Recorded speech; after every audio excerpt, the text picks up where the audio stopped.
Beds, please grab this opportunity kasi nakasale ngayon yung favorite anti-aging serum ko at hindi lang siya basta-bastang sale. Napakalaking discount niya, guys. Alam niyo ba na nabili ko siya before na nasa 1,000 plus. Pero ngayon nasa 400 plus na lang siya. Kaya please grab this opportunity.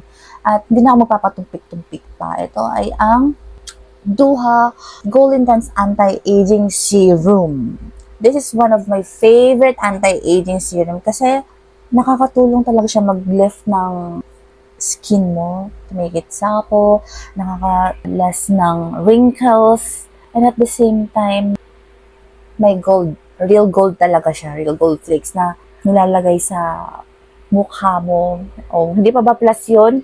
For only 400 plus, magkakaroon ka na ng luxury sa face mo. So this is the Duha. It's a Gold Intense Anti-Aging Serum. Claims to be, this is the ultimate daily serum against anti-aging, wrinkles, and sagging, enriched with 99.9% pure gold particles, which activates skin's vitality, elasticity, and restores its youthful glory. So, saan ka pa? It's anti-aging. Nakaka-restore ng youthful glory from the word itself.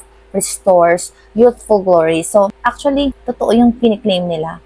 Kasi before, alam niyo ba na sobrang dark ng eye circle ko dyan. Pero ngayon, tingnan mo, naglatin na, nakakalas talaga siya ng wrinkles, dahil. Yes, nakakalas siya. Kasi alam mo naman na nagmamature na skin natin as you age, right?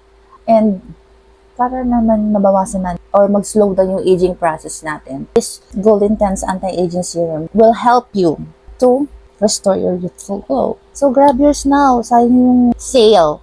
Promise, you will love this serum. Gusto ko sana siyang i-gatekeep, kaso lang, alam mo yun, sayang kasi sayang yung sale. Nangihinayang ako kasi napakamahal talaga neto, guys. Promise, napakamahal talaga neto. Kaya, grab yours now. I-share ko pala sa inyo kung paano siya gamitin. Just pump 1, 2, 3 like that. Sa palm mo, ha. Ayoko siyang directly, syempre. Hygiene. And then, put your palm. Just put it like that. Dab lang sa face, guys. Ganyan lang. Tapos, pat mo lang siya. Ganyan lang. Diba? Don't forget also your neck. Kung paano mo alagaan yung mukha mo, kailangan ganun yung neck mo. Okay? So, ayan.